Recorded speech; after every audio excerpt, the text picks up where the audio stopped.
Hello everyone, स्वागत है आप सभी को हमारे इस यूट्यूब चैनल नोट्स मेकर इन हिंदी में। तो दोस्तों, आज की इस वीडियो में हम लोग बात करने वाले हैं ये जो हमारा दिल्ली सल्तनत का जो सीरीज चल रहा है, इसका हम लोग पार्ट 5 देखने वाले हैं। इससे पहले part 1, part 2, part 3, part 4 already upload कर चुके हैं। अगर आप लोग वो वाली वीडियो नहीं देखे हैं तो उसका लिंक डिस्क्रिप्शन में दे चुके हैं, या तो फिर आप प्ले लिस्ट में जाकर दिल्ली सल्तनत का जो है एक तरह से, या फिर मेडिवल हिस्ट्री का जो है प्ले लिस्ट चेक कर सकते हैं। चलिए आज हम देखते हैं अलाउद्दीन खिलजी का जो है एक तरह से भू राजस्व नीति क्या क्या था, उसके बारे में पढ़ेंगे। उसके बाद हम बात करते हैं कि गयासुद्दीन तुगलक हो गया, मोहम्मद बिन तुगलक हो गया, इन सभी के बारे में हम लोग पढ़ने वाले हैं। दोस्तों, मैं एक गुजारिश करना चाहूँगा कि आज मेरा थोड़ा तबीयत ख़राब है, इस वजह से वीडियो लेट आ रही है और थोड़ा आवाज़ में थोड़ा प्रॉब्लम आ सकती थी, इसके लिए मैं क्षमा चाहता हूँ, लेकिन कोशिश करूँगा कि हम सही से करें। चलिए हम बात करते हैं कि अलाउद्दीन खिलजी का जो है भू राजस्व नीति क्या क्या था। तो अलाउद्दीन खिलजी के समय में बात करते हैं, भू राजस्व की नीति में हम बात करते हैं, तो खेत का जो है माप के द्वारा एक तरह से क्या किया जाता था, कर का जो निर्धारण किया जाता था। यानी कि कहने का मतलब यह हुआ कि आपका जो प्रॉपर्टी है, यानी जो खेत है, उसके माप कराया जाता था। उस माप के आधार पर जो है कर का निर्धारण किया जाता था। वही दूसरी तरफ एक बात और था कि जैसे कि आपका फसल नष्ट हो जाता था, तभी भी एक तरह से हम बात करते हैं कर देना अनिवार्य होता था। यह जो था अलाउद्दीन खिलजी के जो है भू राजस्व नीति था। बात करते हैं कि खूत हो गए, मुकद्दम हो गए, चौधरी जैसे मध्यस्थों की जो है भूमिका समाप्त कर दिया था। यानी कि हम बात करते हैं जो खूत हो गए, मुकद्दम हो गए, चौधरी हो गए, इन सभी से क्या होता था कि गांव में क्या होता था, गांव स्तर पर भू राजस्व की वसूली किया जाता था। ठीक, इनके पास कुछ अधिकार होता था। तो इन सभी अधिकारों को जो है अलाउद्दीन खिलजी जो है अपने नीति के तहत जो है समाप्त कर दिया गया था। हम बता देंगे कि खूत और मुकद्दम को कौन कौन सी अधिकार दिया जाता था। जब हम गयासुद्दीन तुगलक की भू राजस्व नीति पढ़ेंगे तो हम वहाँ पर एक तरह से क्लियर कर लेंगे, लेकिन चलो कोई बात नहीं, हम बताते हैं कि खूत मुकद्दम को कौन कौन सा अधिकार दिया जाता था। तो खूत मुकद्दम और चौधरी हो गए, इसको अधिकार की हम बात करते हैं तो एक बात करते हैं हुकूक ए कोठी, हुकूक ए खोती। आवाज़ में थोड़ा प्रॉब्लम है इसलिए थोड़ा हो सकता है। हुकूक एक खोती अधिकार दिया जाता था। वही दूसरी तरफ हम बात करते हैं किस्मत एक खोती, ये दो अधिकार दिया जाता था। इन दोनों अधिकार से क्या करते थे, जैसे कि पहले हमने बताया था कि हुकूक एक खोती, हुकूक एक खोती से क्या होता था कि जो राज्य के सेवा के लिए जो है भू राजस्व की वसूली करते थे। कौन करते थे, तो खूत हो गए, मुकद्दम हो गए, चौधरी वगैरह ये सब करते थे। ये जो गाँव के मध्यस्थ लोग होते थे।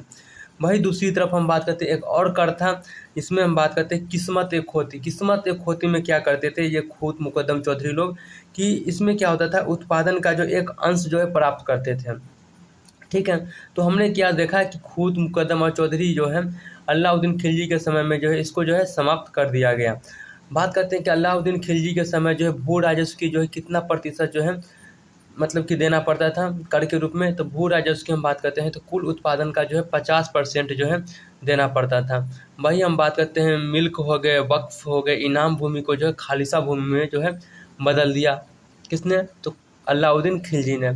वही इधर हम बात करते हैं कि अलाउद्दीन खिलजी की, लेकिन एक बात और इम्पोर्टेंट था कि जो अलाउद्दीन खिलजी जो था, हम बात करते हैं कि जो कर का जो रोपण करता था, यानी कि किसी व्यक्ति पर जो कर लगाता था, उसमें यह ध्यान रखा जाता था कि मतलब कि शक्तिशाली का बोझ जो है, यानी कि हमारा शक्तिशाली का जो अधिकार जो है कमज़ोर पर न पड़ जाए।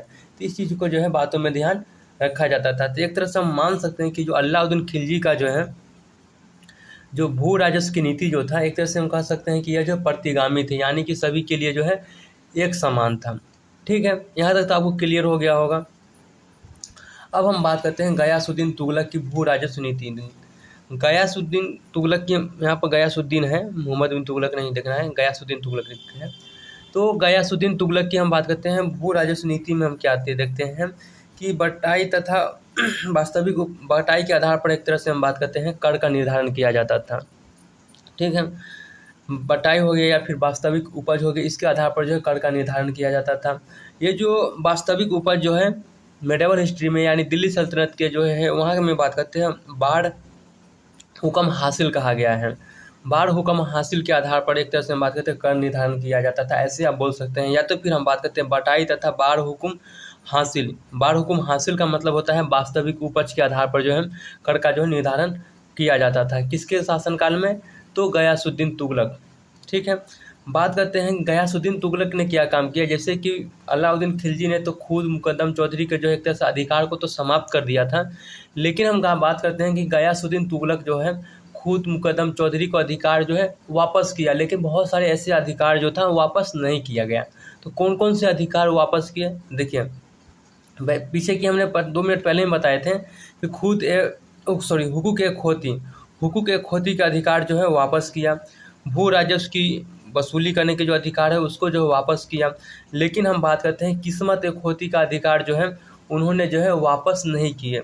किस्मत ए खोती का अधिकार जो है वापस नहीं किए। किस्मत ए खोती क्या होता था इसके बारे में हम लोग पीछे देख चुके हैं, एक बार फिर से हम बताते हैं कि इसमें जो है उत्पाद का जो एक अंश प्राप्त करता था कौन, खुद मुकद्दम चौधरी। भाई हम बात करते हैं हुकूक एक होती में हम बात करते हैं राज्य के सेवा के लिए जो है भू राजस्व की जो है वसूली किया जाता था। ठीक है,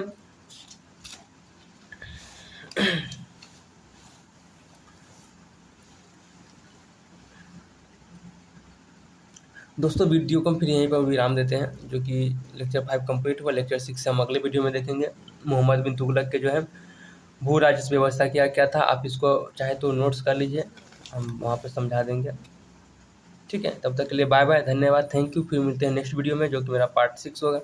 धन्यवाद।